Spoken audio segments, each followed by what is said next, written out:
What is going on, everyone? Mets Talk with Hayden J here. What's going on, everyone? I hope we are all doing extremely well. We got quite a bit to talk about in today's stream. Some unfortunate news, not so much surprising, but just some unfortunate news in general has been officially declared because I think it's been pretty obvious for quite a while now that the Mets were out of it. But unfortunately, this past Saturday, it has been official that the Mets are pretty much out of it. And like I said, it doesn't come to much surprise. It's just now it's pretty much official. So I think someone said it in the comment section. So, I mean, it kind of makes sense. But, what's going on, everyone? Mets Talk with Hayden here. Raging is the game. I hope we're all doing extremely well today. I am doing extremely well. There is no baseball today for the Mets, so I guess the Mets can't lose today there. That's a positive. Usually I'm not positive in these streams. That is a positive. But in today's stream, we are going to be going over the New York Mets and Milwaukee Brewers series summary. A lot has occurred this past series. So we are going to get into that. Then we are going to be transitioning into the New York Mets and Miami Marlins series preview. I think this is my second or third to last stream for this season. So, let's just get it all out. We're going to get into that. Because the MLB standings are pretty much closing down game by game, I do definitely want to go over that. So we're going to get into that. And, of course, your guys' comments, questions, and concerns. Let's stop wasting any time and, let's just dive right into it. I'll get my notes all ready. So quickly, diving right into it. Oops, that dropped. So diving right into it, we could see the Mets are coming off a pretty rough series against the Milwaukee Brewers. Mets went to Milwaukee for a 3-day road trip. It didn't go like how it was planned. Let's get into it. The Mets lost this series, a 3-game sweep. The Mets have officially not won a game in over a week. That really, really sucks to hear. We have not won a game in over a week. That really does suck to hear. But getting into it, game one, which was Friday, correct, Friday, the Mets lost 5-1. I was live for this game, so hopefully you guys did tune into that. If you did not, no worries. We had Untitled Megill on the bump for the Mets. Had some issues. He did have some issues. 4 innings pitched, 5 hits, 4 runs, 4 walks, 2 strikeouts. We really saw the off-speed command was not there. We were seeing a lot of hard contact given up by him. Overall, the long ball was another big thing for him. He just did not have his stuff together, and it really does suck to see. I think it's going to come to the issue is he getting more fatigue from lack of innings pitched? Innings pitched are exceeding the amount that he has ever thrown before.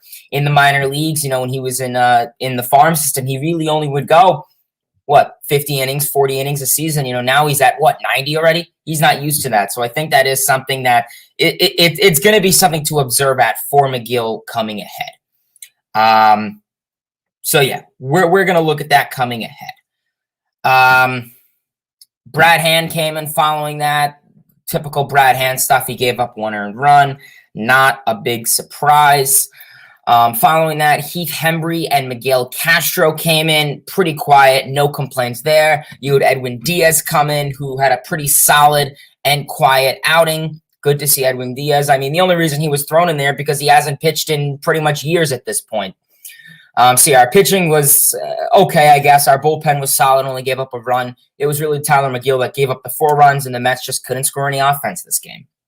So we lost game 1. In terms of our offense, the pitching was just way too good. We had Francisco Lindor, who had an RBI ground out to shortstop to drive in Nimmo. Nimmo, first batter of the game, hit a triple, was probably a couple feet from being a home run to center, but hit a triple.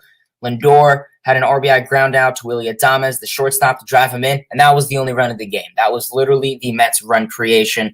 Pretty pathetic, pretty unfortunate, but what else is new? One run this game. 4 hits, 6 left on base. Mets went 1 for 3 with runners in scoring position.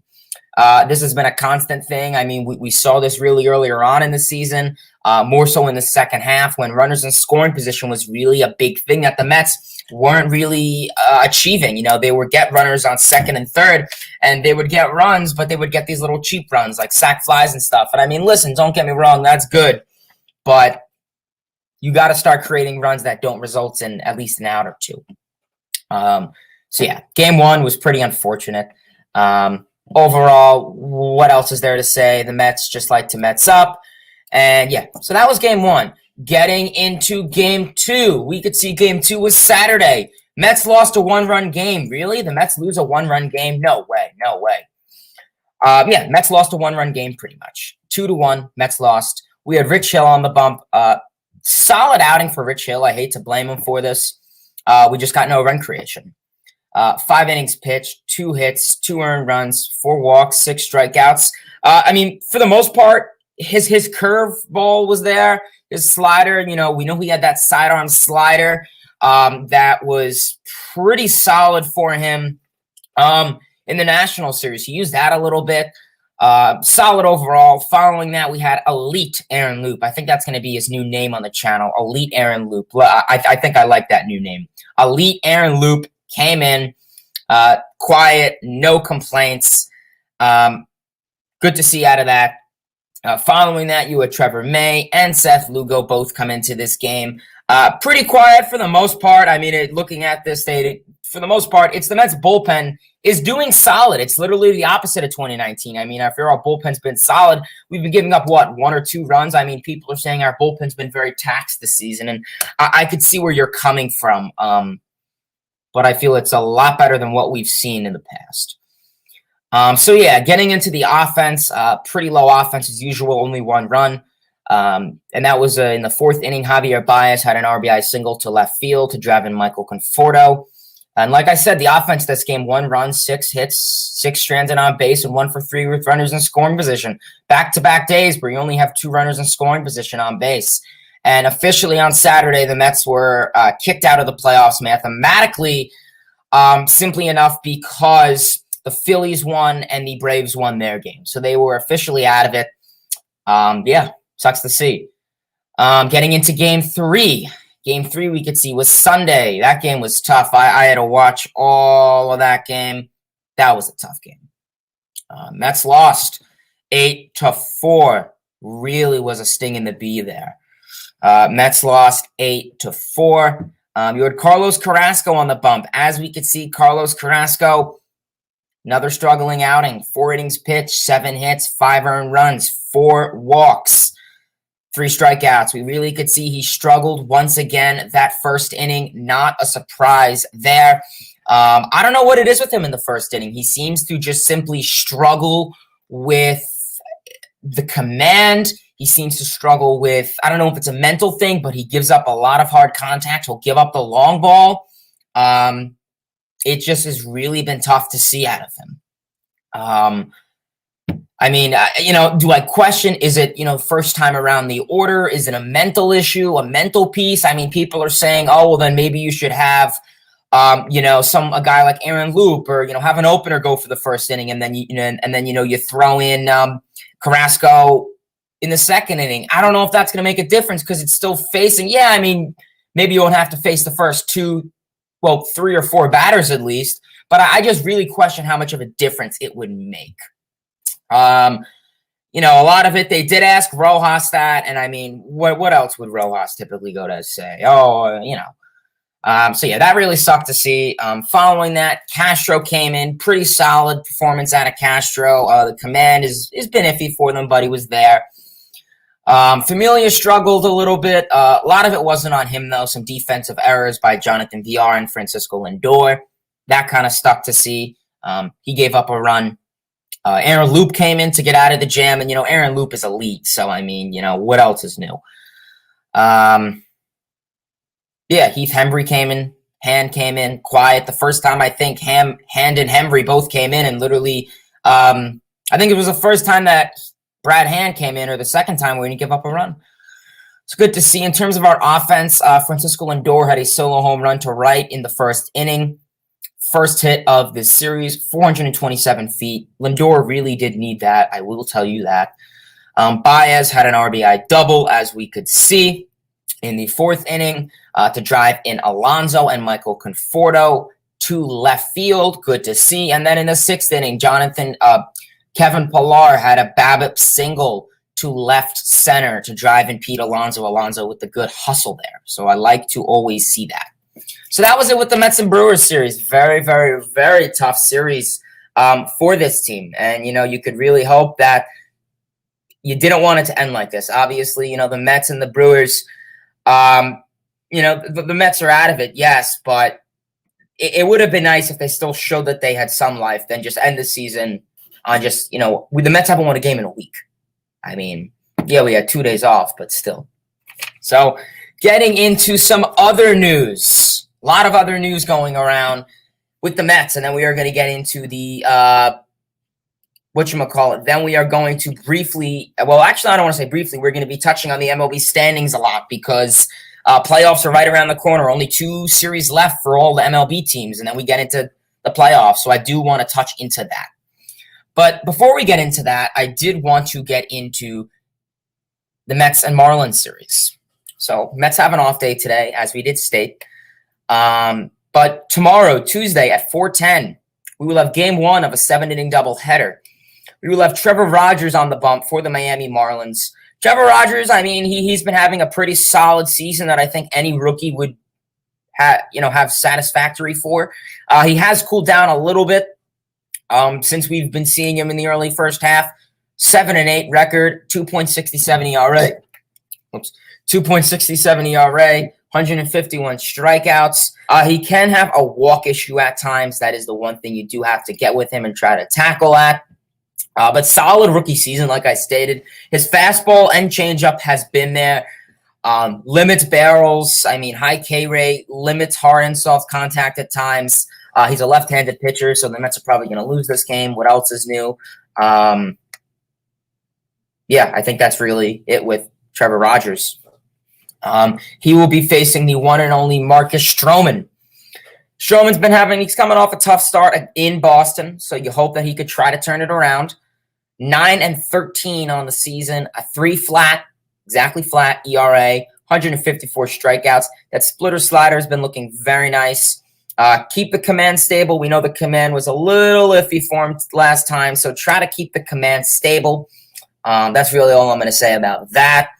What else is there with Stroman? Keep the ball on the ground. If the splitter slider, if the ball's going on the ground, he's doing the job. If you get some fly balls, try to keep it in the ballpark, but keep the ball on the ground. So that is it with Marcus Stroman. That is game 1 of the 7-inning doubleheader. Getting into game 2 of the 7-inning doubleheader, it'll be at 7:10 that night. Marlins starter is to be announced. They do not have anyone at this time, but they will probably get someone 24 hours from now. We will definitely have an answer. He will be facing, whoever that pitcher is, will be facing against Trevor Williams.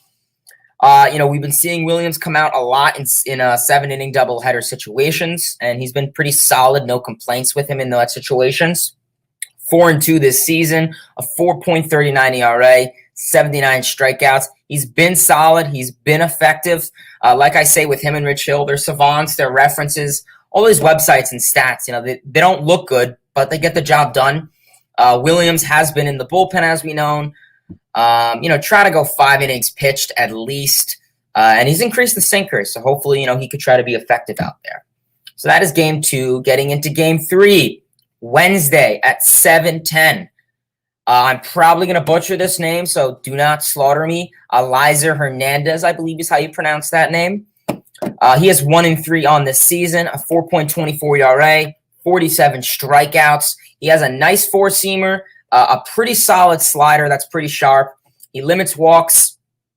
So hopefully, the Mets, guys like Nimmo, Conforto's been walking a bit more, Baez has been walking a bit more, and Alonso's been walking a lot. You're going to have to try to rely on some other run creation rather than just walks. He will be facing against Taijuan Walker. Yes, Taijuan Walker, who is 7-11 on the season. 4.57 ERA and 141 strikeouts. We know that he is getting very fatigued. We saw last appearance against the Red Sox. He did not look very good. The four-seamer to the ratio with the two-seamer, it was not there. We know that was used to limit the long ball and hard contact. That's been an issue for him once again. A lot of issues. It it really comes down to the question is, he's having a lot of long ball issues. The command wasn't there necessarily last time. He's been getting barreled a lot left and right lately. Like I said, his four-seamer to two-seamer ratio is not sharp. You question. People are saying it's the sticky stuff, it's spider tack, and then on the other hand, you have people saying, no, it's not that. It's simply, that he's only went 30 innings in 3 years. And now you're putting him in a situation where he's playing in a full season. Taijuan Walker accomplished 30 innings in probably like April itself. So that's a big thing to observe. The RPMs changed a little bit. I mean, he had some phases that I've questioned. Maybe he could have used something. I don't know. I mean, I think Walker and maybe a couple other guys are the only ones that would really know, but it sucks to hear. Getting into Game 4, Thursday at 7:10, we could see that we will have Edward Cabrera, recent call-up by the Miami Marlins. He will be pitching for the Marlins that day. 0-3 record, 5.74 ERA, 22 strikeouts. Not the best start of his career that he would hope to see. He has a nice four-seam fastball. Like we said, he is a recent call-up. Not much to say on him so far, as he is a recent call-up. And he will be facing against Tyler Megill, who is another guy who's been very interesting these last couple weeks. As we could see, Megill is 3-6 on this season, a 4.78 ERA, and 93 strikeouts. As we could see, Megill, he's getting very fatigued of innings pitched and the pitch count. As we know, when he was in the minor leagues, he didn't pitch this much, and now we're putting him in a situation where he is pitching this much. So it's been an issue with Megill. Pretty much his four-seamer is nice. He pounds the strike zone very well with four-seamers. As we know, his slider is his put-away pitch. He wasn't using it as much in the Milwaukee series, which I was a little upset. You had a lot of 0-2 counts to guys like Yelich, and he didn't take advantage of that. He had an 0-2, a 1-2 count, and, slider's your put-away pitch. Use it. Long ball has been an issue with him. He has been giving up a lot of long balls recently. But his swing and miss rate is pretty high. So you hope that he could try to get something against the Marlins. But getting into this series, Mets' record is 73-82. They are one game from being 10 games under 500. They recently lost their Mets have not won a game since last Sunday against the Phillies. They got swept by the Brewers in a 3-game series. And then getting into the Marlins' record, they are 64-91. They are coming off a sweep against the Tampa Bay Rays, who helped them out quite a bit. Both teams, as we know, are mathematically out of it, so I don't want to get too much into them. But some guys to look at for this series, Javier Baez, clearly he has been very, very hot these last couple of days. So I'm going to go Javier Baez for the Mets, and then obviously for the Miami Marlins, a guy like, let's see, Marlins, what players are doing good? Chaz Chisholm seems to be like a Met killer, so we'll go with him. So that is it with the New York Mets and Miami Marlins series preview. Now I do definitely want to touch on MLB standings, because we know baseball has 2 series left for all MLB teams. So I think it's going to come to the question is, can the teams that are currently in it right now, can they keep it up? And I think it's really going to be a battle. You have teams that are literally neck and neck. Sunday Night Baseball last night for the Red Sox and Yankees, that was the craziest game I've ever seen. You had defensive errors. You really saw something. And it was crazy. It really was. Very crazy game last night. I tuned into that. Usually I don't watch Sunday Night Baseball a whole lot unless it's against the Mets or an NL East team. And somehow I didn't want to leave this TV. It was crazy. It really was. So we're going to have to see how they go with that. But briefly, let me pull up on my computer the MLB standings. So briefly taking a look, as we can see, as I stated, 2 series left. Playoff picture is starting to look real. More teams are clinching. So we're going to have to see. But before we get into that, we have a dozen people in the chat. I appreciate everyone for tuning into the stream as always. If you are new to the channel, smash that like button, turn on those post notifications, and all of that great stuff. So let's get into it. As we can see, here are the MLB standings. So just to go over a quick rundown, like I usually like to go over a quick rundown. We'll probably keep it a bit more short because most of these teams are mathematically eliminated from the playoffs. So we're going to keep it nice and quick here. So getting into it, we could see in first place, we have the Tampa Bay Rays, who have a record of 97 and 56 and 59. That is their best record in franchise, where they tied their best record in franchise history. Also 97. I believe that was in 2013 potentially. So good to see the Tampa Bay Rays really, and it's crazy because they're they're a team that really relies deeply on analytics. And I was speaking with one of my friends before, and he's like, I can't even name two people on the Rays. It's, come on. But yeah, crazy to think. I mean, the call up of Wander Franco is huge for them. Currently has a 41 on base streak. He's in a category with guys like Frank Robinson for being the youngest guys, age 20, to have a longest base streak. So really crazy to see Wander Franco being really good for them.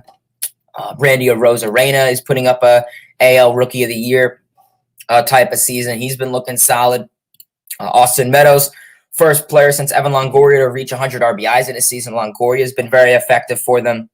And I think the thing with Evan Longoria this season simply is because he's been hitting the ball for a lot more line drives. As we know, a couple years ago, or the past couple years, really, Longoria has been a guy who has just been pulling the ball on the ground, and now he has one of the highest flyout ratios. So I think that's really been leading to his success. Line drive ratios, I mean. So yeah, Longoria has been nice. Not Longoria. Meadows has been nice for them. Kevin Kiermaier has been solid defensively for them. We know that their pitching staff has been holding down the fort. They called up Shane Baz. He had a nice performance the other day. And this was without Tyler Glasnow. And before Tyler Glasnow went out, he was pretty much, going up with Tommy John and, the torn UCL. And, I mean, imagine what you'd be with him. I mean, this dude was putting up really good numbers, Cy Young numbers. And then he got out. So it's crazy to think. But Rays pitching, they get the job done. So you got the Rays in first place. They clinched the division. In second place, you got the New York Yankees, 89 and 67. 6-game winning streak. They're 7-3 in their last 10. Yankees are looking very, very good. A couple weeks ago, everyone was saying, or more like last week, people were thinking the Yankees wouldn't even be in the playoffs. And I think now, honestly, that's not even the case. I think they have a strong possibility to make the playoffs. The Yankees are looking like a very solid team. Last night was a crazy game. They swept the Red Sox, something that was deeply needed. Joey Gallo has been waking up a bit more. DJ LeMahieu has been providing some offense. And Aaron Judge and Giancarlo Stanton have been on fire. They have been very clutch. Stanton being responsible for pretty much winning the last 2 games against Boston. So, yeah, Yankees, they have a strong case to make. But then going in third place in the – third place in the AL East, you got the Boston Red Sox, who coming off a sweep against the Yankees, lost their last 3. 7-3 in their last 10. You hope the Red Sox could try to really get something working for them. I mean, the Red Sox have a pretty easy schedule ahead. I mean, you're playing the Orioles and the Nationals. So you would think for the most part that the Red Sox should be able to at least win, at least only lose 1 or 2 more games this season. But you never know. Orioles, I mean, they're always a sneaky team when playing in division rivals, and Nationals too. So we're going to have to see what goes with the Red Sox. I mean, Chris Sale is back, so he's been providing some nice pitching for them, slowing, kind of helping out some of the Boston pitchers there who have been very overworked. And we will see. And getting into fourth place, the Toronto Blue Jays. Blue Jays have been pretty solid. Not as crazy as they were last week, but they have a 2-game winning streak. They are 5-5 in their last 10. The Blue Jays are coming off 2 out of 2 game series against the Minnesota Twins. It would have been nice if they could have took 3 or 4, but they split the series against the Twins. As we can see, Toronto Blue Jays have been having a very nice season. Guys like Robbie Ray, who is likely going to be the Cy Young contender, if not Garrett Cole. So a huge bounce back season from Robbie Ray. And the big thing going into the season was the pitching for the Toronto Blue Jays. A lot of people said, their offense is great. Vlad Jr., Teoscar Hernandez, Bo Bichette, Boom, that's over 100 RBIs right there out of all those guys separately. You have Kevin Biggio. He's on the IL. I believe he's still in rehab. So, I mean, once he gets called up, he could provide something else. Great rookie season from Alek Manoah. I met him in person in Miami. Great guy. Very friendly dude if you ever get the chance to meet him. If you go to a Blue Jays game, great guy. Great season from Alek Manoah. I think he is very underrated, and I think he could potentially be a Rookie of the Year candidate in the AL. He'll probably finish top 5, no doubt. Steven Matz just needed to get away from New York, but he's been having a solid season in Toronto. And Robbie Ray has been the biggest surprise. I mean, this dude has been absolutely elite. Blue Jays pitching has really stepped up, and their bullpen too has been nice. So you got them in 4th. And then I don't want to spend too much time in the eliminated teams, but 5th place, Baltimore Orioles. Nothing really new with the Orioles. They're coming off a losing spree. 3-7 in their last 10. I believe they are extending Brandon Hyde, their manager, to next year. Try to see what they can get out of him. Maybe they won't be as bad as next year. Hopefully we'll see if they can call up some guys like Adley Rutschman and some of their other prospects. Ryan Mountcastle's having a good season for them, leading home runs for rookies. I believe he has like 30 or so. So good to see out of him. In terms of the Central, only one team is in it, and that's it, and that's the Chicago White Sox. They clinched the division, 88-68. 1-game winning spree. I believe they are playing the Tigers right now. I do not know if that game finished. Last I checked, Garrett Crochet was getting into a bit of a jam, so hopefully he did get out of it. 5-5 in their last 10. White Sox, I believe, are playing the Tigers now, so we won't spend too much time on that. White Sox, they clinched the division, and it's solely theirs. No other really fight from any other teams. I mean, all the other teams here are below 500. Cleveland, Detroit, Kansas City, and Minnesota. Good season for Detroit, though. Tigers really had a better than expected season where 2 years ago, I mean, they were the worst team pretty much in sports. And only 5 games under 500 right now. That is pretty good. I mean, for them to, I think, win back-to-back series against the Rays and win a series and sweep the Brewers, that really shows something. Getting into the West, as we can see, it's really coming down to a nail-biter here, kind of. You got the Astros. Astros are not looking too good in this week. Have a 4-game losing streak, 5-5 in their last 10. The Astros had a rough going against the Oakland Athletics. In Game 1, they got demolished by a 12-run run differential. And then they lost back-to-back games against the A's by a 1-run game. Yesterday was a walk-off by Tony Kemp. So, for the Astros, a team that's, was 1 game away from clinching or 3 games away from clinch or 2 games away from clinching the division. So you hope for the Astros' sake that they could try and do something ahead. But, they have a pretty comfortable lead, 5 games. But you never know. You have 6 games left. So now getting into the second-place team, the Seattle Mariners. Crazy to think they're having a great season, but they are. They currently have a 1-game winning streak, and they are 8-2 in their last 10. Mariners have been a very nice team. They are playing the A's. 3-game series against the A's, so that is going to be something. The Mariners are coming off a 2 out of 3 game series win against the Anaheim Angels. Honestly, we're going to have to see what the Mariners do. The odds of them making the playoffs are very slim. If they could sweep the A's or at least take 2 out of 3 against the A's, and then I believe they played the Rangers the last week. And then if they can get something going against them, then I think they may have a chance to be the wild card. But then they're also going to have to do the Mets mentality and rely on teams to lose. And we know how I feel about relying on teams losing, especially as a Mets fan. We're going to have to see how that goes with that. Getting into the third-place team, the Oakland Athletics, 85-71, only 6 games back. They were in a point where they were pretty much a game back from the division. Some stuff has changed for them. They are on a winning streak, as we stated. They took the sweep against the Mariners, 6-4 in their last 10. A's have been nice. I mean, losing Marcus Semien, imagine what they would be with guys like Marcus Semien and Luzardo still. Although A's are nice, Matt Chapman's been having a huge second half, much better than his first half. Olsen's putting up MVP numbers. Tony Kemp has been providing offense for them. Mark Cann has been nice for them. And that's with, of course, the Ramon Laureano suspension. A's are definitely in the fight. In 4th place, we have the Anaheim Angels, mathematically eliminated. Kind of sucks to see. 2-8 in their last 10. Got a little oofed up, as we know. Yeah, kind of sucks to see with the A's. I mean, Mike Trout getting hurt really didn't help. And then simply enough, they don't have any pitching. I mean, if this team had, maybe two solid pitchers on the staff, they could definitely be a 500 team plus. It's just they have really no pitching to work with. I mean, Joe Maddon, I think he's a fair manager, but he has absolutely no pitching and no bullpen really to rely on. The only pitcher you really got is Shohei Ohtani, and I mean, you don't want to overwork this dude because then you have to expect him to go out and hit every day. So, we'll have to see how that goes. And then obviously 5th place, a game away from 100 losses, the Texas Rangers. Nothing much crazy about them. Nick Solat's been solid for them, I guess. Really no complaints. Getting into the National League, as we could see, Atlanta Braves in first place. Atlanta Braves are 83-72, have sole possession of the NL East. They're coming off a 3-game sweep against the San Diego Padres, something that was needed for them to try and win and clinch the division and a playoff spot. That was very needed. The Braves, unfortunately, disappointed the Padres and made the Padres mathematically eliminated.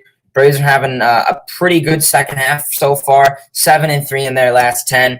And this is pretty much without injuries. And this is with injuries of Ronald Acuna Jr., Marcelo Zuna, and, of course, Mike Soroka. Max Fried has been turning it around. And, this is, picking up, Jock Peterson, Jorge Soler, Eddie Rosario. He had a hit for the cycle a couple weeks ago. Picking these guys up really, really turned this team around. 2nd place, we have the Philadelphia Phillies, 2.5 games back from the Braves for the division. They are coming off a solid series against the Pirates, 7-3 in their last 10. They did lose yesterday's game, but they took 2 out of 3 against the Pirates. Like I said, the Phillies' offense has been exploding. Bryce Harper has been having an awesome September, an awesome second half. He is definitely going to be in the MVP race, no doubt. JT Realmuto has been stepping up offensively. Defensively, this team's been getting better. We know in the first half, this team, I think, may have led the league in errors, I think. Guys like Gene Segura were making errors. Alec Bohm wasn't a help. They sent him down, which I think was definitely needed. Philly's defense has been improving much better. Their bullpen has been much better. Still blowing games to an extent. They're getting close to blowing games, but they're securing it. Acquiring Ian Kennedy at the trade deadline was something huge for this team. So 2nd place, we have the Phillies. And I think getting into the Braves and Phillies, I believe they play each other tomorrow. So you have 3 games against the Braves and the Phillies. 1, 2, 3 in Atlanta. So that will pretty much determine the division, in my opinion. If you have the Braves sweep, they'll be 86. If you have the Phillies sweep, they'll be 84. And I think there's still a series after that, but I think this is probably going to be the series to determine it.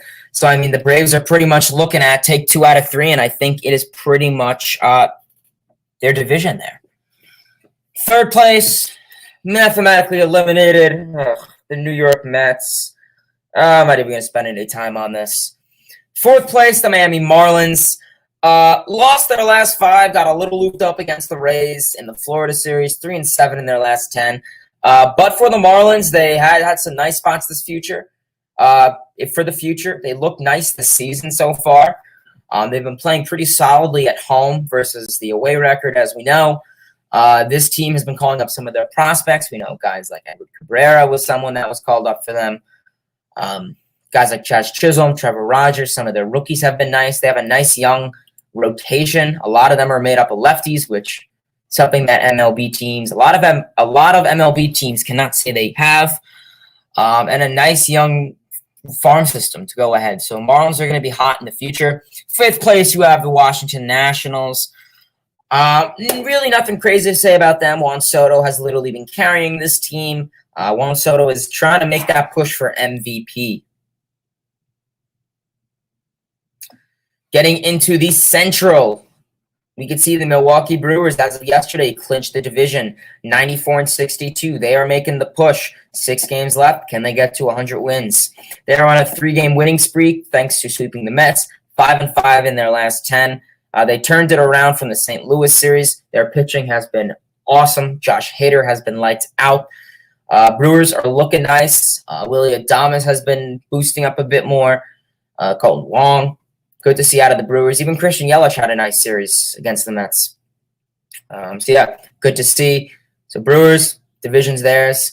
Competing for the wild card in second place, we have the St. Louis Cardinals. St. Louis Cardinals are in second place, 87-69, 16-game winning streak. That is right, 1-6, 16-game winning streak, longest in their history, 10-0 in their last 10, clearly. And they are looking good. They are really looking good. Coming off a sweep against the Cubs. Cardinals, I believe. Let's see who the Cardinals playing coming ahead. The Cardinals will be playing the Brewers. So that'll be something else. I guess that'll also determine, can the Cardinals keep store of that wild card spot? We will see. And then obviously the Cardinals will play the Cubs after. So pretty close and suspenseful week coming ahead for the Cardinals. Getting into third place, trying to make a playoff push, potentially out of it, but not mathematically. The Cincinnati Reds, 82-75. They're 12 games back, so division's clearly out of it anyways. But they're making a push for the wild card, coming off a 4-game winning streak, 6-4 in their last 10. Reds have been nice. Luis Castillo has had a big second half, stepped up big time. Good to see out of Luis Castillo. Good series against, I think they played the Pirates today. I think they destroyed them like 13-14-1 or something. So big series for them. Then they're playing the White Sox, so that's going to be something. And mathematically eliminated, we have the Cubs, and Pirates, no complaints, nothing much to say. Getting into first place for the National League West, everything is settled here besides the division. National League West, Giants officially have 102 wins, 54 losses. 3-game winning streak, 73 in their last 10. Giants are looking nice. We've been seeing the Giants coming into very much clutch. As we saw, they came up big against the Padres last series, and then once again this series against the Rockies. They swept the Rockies 7-2, 7-2, and 6-2. So they really, their pitching staff was there. Guys like Gausman, Leb, and their bullpen really were able to shut down the Rockies in Colorado, where they have one of the best home records. So that's not easy to do, I will say that. Giants, a lot of their players that stepped up this season, acquiring Chris Bryant at the trade deadline was something huge for them. Buster Posey is having a huge bounce-back season. Brandon Belt, Crawford, Longoria, a lot of these veterans have been providing something for them. Wilmer Flores, I'm trying to think who they have offensively else. I mean, Mike Yastrzemski is really like their young guy there, and that's pretty much it besides Chris Bryant. We're going to have to honestly see what the Giants can do and if they're going to try to clinch that division. And trying to clinch the division, we have the Los Angeles Dodgers not in first place, which I think if anyone were to say the Giants wouldn't be in first place this season, I'd say, what do you mean? 2 games back from the Giants, 1-game winning streak and 7-3 in their last 10. Dodgers are looking to clinch the division. They're in the playoffs no matter what. But I think they would rather the division than the wild card. I think that is safe to say. They are coming off 2 out of 3 against the one and only Arizona Diamondbacks. That was something that was supposed to be a sweep for them, but they unfortunately got a little unlucky in Game 2 and lost 7-3. But the Dodgers have been having a great season. They're coming up against the Padres and Brewers. So, I mean, Padres, they're out of it mathematically. We're going to have to see, can the Dodgers go for that division spot? It's going to be crazy. We're going to have to see. I mean, and this is, crazy season for them. Really crazy season for them. Acquiring Max Scherzer has been a huge stepping stone for them. Max Scherzer has been lights out since joining the Dodgers. Going to be in the Cy Young conversation, no doubt. Potentially, probably even win it at this rate. If they didn't acquire Max Scherzer, I really question what this team could look like. And acquiring Trey Turner was nice. Clayton Kershaw coming back is good. Walker Buehler's been holding down the fort. Kenley Jansen has been holding it together. We know Kenley Jansen had a little rough patch of blowing games. I think during the second half or the first half, he's been getting that together. Will Smith has been great behind the plate. Who else do we have? Cody Bellinger. Cody Bellinger has been having a little slump. And you know what? You hope that next year could be a clean slate for him. The elbow surgery really, I think, did a number on him. And I think that long swing is really he's going to have to try to overachieve that. So we're going to see. So yeah, that is it. And obviously, mathematically eliminated, you have Padres, Rockies, D-backs. Kind of unfortunate season for the Padres. 500 baseball, got swept, as we know, by the Braves. Losing streak of 3, 2-8 in their last 10. Rough season for the Padres. A lot of these guys had nice small stretches. Will Myers had a nice, 60 to 50 game stretch. Manny Machado and Tatis have been providing pretty well, but just not enough that other teams, that other people on this team could still help. But yeah, a lot of these guys, on this team had nice small MVP weeks. Austin Nola, Trent Grisham, Jake Cronenworth, Hosmer, Will Myers. These guys had 2 to 3 weeks of a nice MVP week, and they couldn't keep it up for the whole season. And you have Tatis, and you have Machado, but can't carry the whole team there, sadly. So yeah, and then that's really it. Rockies, D-backs out of it. Nothing crazy to say. So yeah, otherwise that is the MLB. Oh wait, no, that's not the MLB standings. What do you mean, Hayden? I need to show who will make the playoffs and who will not make the playoffs. Whoops. Stand by. Let me pull that back up. I do apologize. ESPN.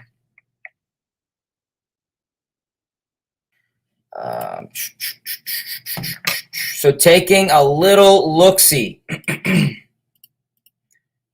don't know why I did that. Taking a little look-see. If the playoffs were to start today, the Rays, White Sox, and Astros would win the division. In the wild card, you would have the Yankees against the Red Sox. In terms of the National League, we would have the Braves, Brewers, and Giants, with the wild card consisting of the Cardinals and the red-hot Dodgers. But getting into it, how I think it is going to last.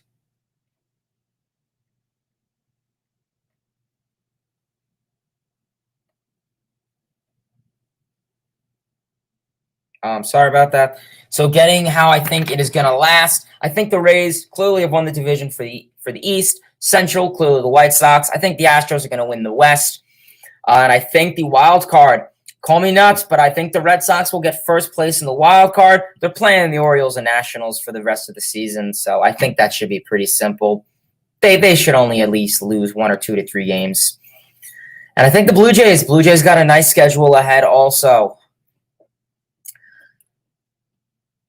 You got the Mariners making a push. You got the A's, but, it's pretty much the battle of the AL West for these two. So that's my only worry for them. And obviously, all these other teams are mathematically out of it. In terms of the National League, I think the Dodgers are going to make it. I think the Dodgers are going to make a last push, and I think they're going to make it. Brewers division, Braves division, and I think the wild card will be the Giants and Cardinals. So that is it with the MLB standings. Best team in baseball right now is the Giants, and the worst team is tied with the D-backs and Orioles, 50 and 106 record. So now let's get into all your guys' comments. If anyone has any comments, questions, or concerns, always drop them below. So yeah, let's get into it as always. Gio, what's going on? Caleb, good to see you here. Glad. Devin, what's going on? Eric, yeah, they sadly could not get over the hump. That is true, my friend. AB, what is going on, man? What is going on? Quinton, what is going on? LGM, from 41 to 25 to eliminated. Hard to believe it's real. Yeah, man. I feel you. It sucks. Ibindo says, hey, Hayden, I know the Mets weren't making the playoffs for a bit now, but since it's official that they are mathematically out, it kind of stings. It does. It does. And I felt the same way. I knew they weren't making it, but as soon as they got out, I was like, yeah, this sucks. YouTube Production says, what do you think changed for the Mets this season? To be honest with you, I think the Mets had a lot of unfortunate moments this season. I think everything from injuries to I think just our pitching staff really got hurt. But I think the biggest thing that really just affected the Mets, I'm probably just going to say the DeGrom injury. I think as soon as that happened, our team really went down and it put a big effect, and it was kind of like a domino for our pitching. In the first half, we really relied on our pitching. Our offense wasn't that great. We were like 29th or 30th or 28th in run differential. We were only scoring like 3 runs a game. And then simply enough, unfortunately, our pitching was really the only thing that was carrying our team. You had guys like Taijuan Walker, Jacob deGrom, and Marcus Stroman going out there. Every start for them, and they were going, 8 to 9 innings, giving up 2 hits and a run. And I think the Mets are more than capable of at least scoring 1 run, or we'll see. But that was a big thing for them, obviously. And then simply enough, that's not the case anymore. We can't rely on our pitching staff because I feel deGrom pretty much got out of it.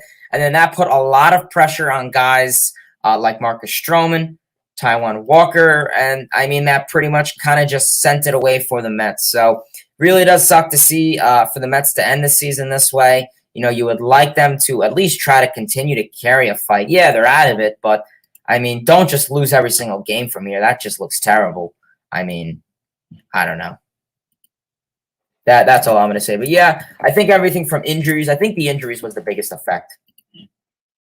Coby, what's going on, man? I appreciate you tuning in. He says, which players this offseason would you not care if we traded away? To be honest, I don't really care if we trade away J.D. Davis or Dom Smith. Those are the 2 guys I'm not crazy about. I mean, we all know my reasonings why, so I don't need to go over it 10 more times. Ruben, baseball's my air. Karen, what's going on, guys? Hector, someone wants to talk there, talk. Listen, man, it has been a very tough week, so I may as well just talk than rant. But I appreciate you tuning in, though, man.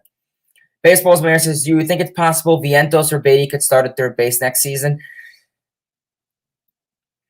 Beatty, I think Beatty's ETA is 2022, but I don't think he'll be called up. I think he could be called up as a September call-up, depending on what the season's looking like then. Vientos, possibly. I mean, Vientos is pretty developed with the bat, so I don't see why not. Michael, what's going on, man? Coby with another question says, what position should the Mets address this offseason? I'm going to go outfield. I mean, the only natural outfielders we have definite are Brandon Nimmo, and possibly Khalil Lee. I don't know. We'll see if Khalil Lee could definitely be called up. Yeah, I think that's really it, honestly. I mean, McNeil isn't a natural outfielder. Dominic Smith isn't a natural outfielder. I'm trying to think who else. Yeah, that's what I'll go with. Outfield.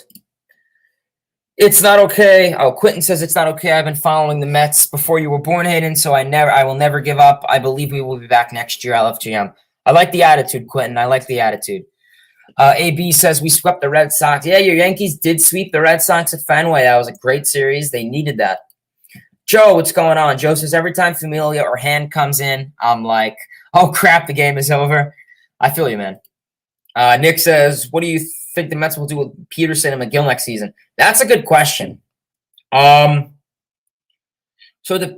if our rotation, when fully healthy, could look like deGrom, if you bring Syndergaard back on a qualifying offer, if you figure out Carrasco, you have Stroman, so that's 4. And I feel like I'm really forgetting someone. You could let Rich Hill walk or put Rich Hill in the bullpen. So then it's really going to be a fight between Megill or Peterson. And then you got Lucchesi, but I think Lucchesi is going to be a 6th starter. He'll probably be in the pen. But then you like that left-handed presence in our rotation, so I could see where you're coming from. I mean, if McGill's going to be this guy who can only pitch so much, then you may as well just throw him in the bullpen. And then hopefully Peterson can bounce back from a sophomore slump. And then, we'll see with that. Cubs talk with Hayden. Yes, sir. Cubs talk with Hayden. And then Nick's going to say, about time Albert Almora Jr. got DFA'd. That is true, man. That is true. And what's going on, Zach? Not cool, YouTube. Appreciate you tuning in. Nick, also appreciate you tuning in. And, yeah, about time we DFA'd him. Karen said, yeah, it was a great series. Mr. Cool, what's going on? Hector says, Hayden sure loves the NL Central. I do. I have so many hats of the AL and NL Central. I don't know why. Jack in the Box, what's going on, man? I appreciate you tuning in. He is going to say they need a veteran manager who could develop the young guys we have. I imagine you're talking about the Mets, and I agree with you. I really do think we need a young manager, and I think Beltran is a great candidate for that. Robert Manfred, lol, Mets. Oh, you dollar every time I heard that this weekend. Coby, what's going on? I appreciate you tuning in. Coby, yep, my three rules. Low velocity, left-hander fastball means the Mets are losing. Hayden, when are you going to wear a Royals hat to the stream? I will wear a Royals hat to the stream one day, I promise. If I can find it in the back of my closet, because I have like 20 million hats shoved in there. So I will find it for you, dude. No worries. Connor says, go Red Sox. Yes, our loyal Red Sox fan in the chat. Coby says Megill is tired. He is. Still got to cheer for the Mets, absolutely. Galapos, I think that's how you say your name, dude. Let's rehire Chili Davis, hire GM, improve your conditioning and strengthen staff, and resign everyone. What hurt us this year was early and ongoing injuries, which overworked our pen and runners in scoring position. Absolutely, man. I mean, I pretty much echoed what you said in terms of the pitching effect. And I mean, runners in scoring position, I think I had a thing too, possibly. I don't know how much I want to blame it on that. I mean, you did have an underperforming year from J.D. Davis, resulting in an injury. And I guess you could say the same for Conforto and McNeil. Martin, what's going on, Martin? I appreciate you tuning in. Never seen you on the channel, so if you are new, please feel free to subscribe. He says, got to ask, who would you rather have on the Mets next season and why? Baez, Bryant, or Castellanos? I feel everyone likes Baez, but I think other of the two players would fit better. So this is it first. So Chris Bryant, personally, I don't think Chris Bryant will still be – I think Chris Bryant's still going to be with the Giants. I think you have to look at it like this. The Giants have a veteran core, and now that they get Chris Bryant, that brings a nice young prime presence in. Chris Bryant's like 28, 29, 30. That's prime age. I mean, besides Yastrzemski, I mean, the team's pretty much all veterans. So acquiring Bryant – especially at third base, and he's a utility guy. You could throw him in the outfield. You could throw him in right, left, third base. He's a utility guy for the Giants, so that's one thing. And then he's a young guy in this team, something the Giants really lack. And now Gabe Kepler, I think he wants to turn a new direction into this team and keep sailing out in the bay. Nice metaphor there, of course, but I think Brian is going to stay in San Francisco. Castellanos would be nice only if the DH is here. Outfield, in terms of his defense in the outfield, not good. 7th percentile and outs above average. I don't know what his defensive runs saved are off the top of my head, but it probably isn't pretty. So he would really just be the best pick for the DH, and we can't guarantee that's coming. And we already have so many choices for the DH. I mean, as of right now, you have J.D. Davis, Dominic Smith. You have a lot of choices for this team. So we will see. Baez is my clear and obvious choice. I think we all know why. Baez provides simple offense for this team, great athleticism and speed on the base pass. He'll steal your bases. I mean, we saw the approach he has already. He's a guy who is a power hitter. We don't really have many power hitters on this team besides Alonso, really. He's a power hitter. He'll knock in 90 RBIs, hit 30 home runs. He's a guy who will steal bases. He has swag, drip, great chemistry. We talk about this chemistry. He's a great defender. I would like him at third rather than second, obviously. But Baez, he brings great stuff to this team. But good question, Martin. I like that question. Nick, what's going on? Zach Not Cool YouTube says Soler has been great. Yeah, Jorge Soler has been having a pretty solid second half. I will say that. Yeah, he was pretty solid. He was pretty solid with the Royals. I will agree with you on that. He was pretty solid with the Royals.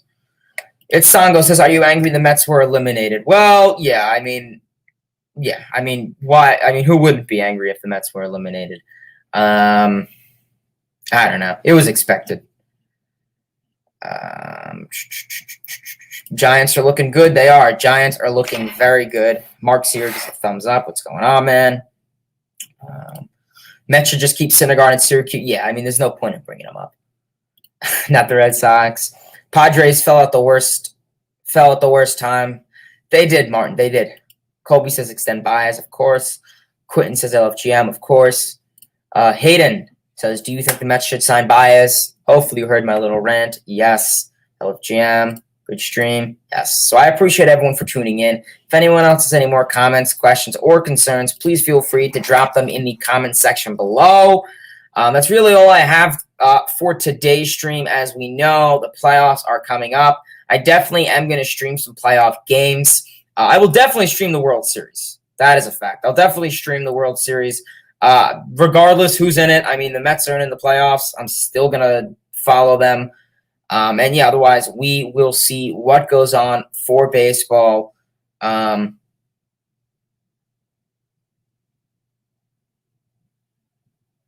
So yeah, so pretty much we're going to have to see what goes on for baseball. I'm trying to take a look-see at Twitter. Nothing seems to be new. Look for minor league news. Liam Hendricks got a little hyped. Good to see out of Liam Hendricks. He's been having a bounce-back season. Yeah, nothing seems to be new on Twitter. I know they were talking about Syndergaard. I know Quentin mentioned that. I know they were talking about Syndergaard.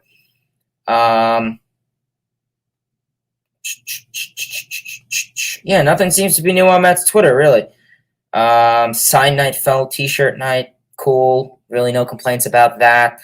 So yeah, otherwise, we're probably going to call it a stream here. If anyone else has any more comments, questions, or concerns, please feel free to smash that like button, turn on those post notifications. I do appreciate everyone for tuning into the stream. As always, we did just hit the hour mark. I know it's been really, really tough for the Mets these last couple weeks, but it does mean a lot that you guys still tuned in, regardless, knowing that the Mets lost. It means a lot knowing you guys still want to tune in and hear me rant. So yeah, we're probably going to call it a stream here. If anyone else has any more comments, questions, or concerns, I will let the stream roll out for another 30 seconds to a minute. So yeah, otherwise, I do really appreciate everyone for tuning in. Like we said, playoffs are coming up. It's going to be something. We have a lot to look forward to for this Mets team next season. The offseason is going to be something very big. In terms of the offseason, I do definitely still want to keep up the streams. Simply enough because I still want to get on here and interact with you guys, give my takes, hear you guys' questions and comments as always. So I'll probably do a weekly stream just to recap anything that happened, whether it's something as small as a minor league thing or a possibility of a trade. So I will definitely touch onto that category. Otherwise, I think that is it for today's stream. Mets are off today, so I guess the Mets cannot lose. So that is a very good thing and a very big thing.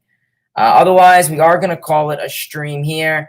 And yeah, otherwise, I appreciate everyone for tuning into the stream as always. Till next time, baseball fans, see ya. Let's go Mets. Let's go Mets. Take care, guys.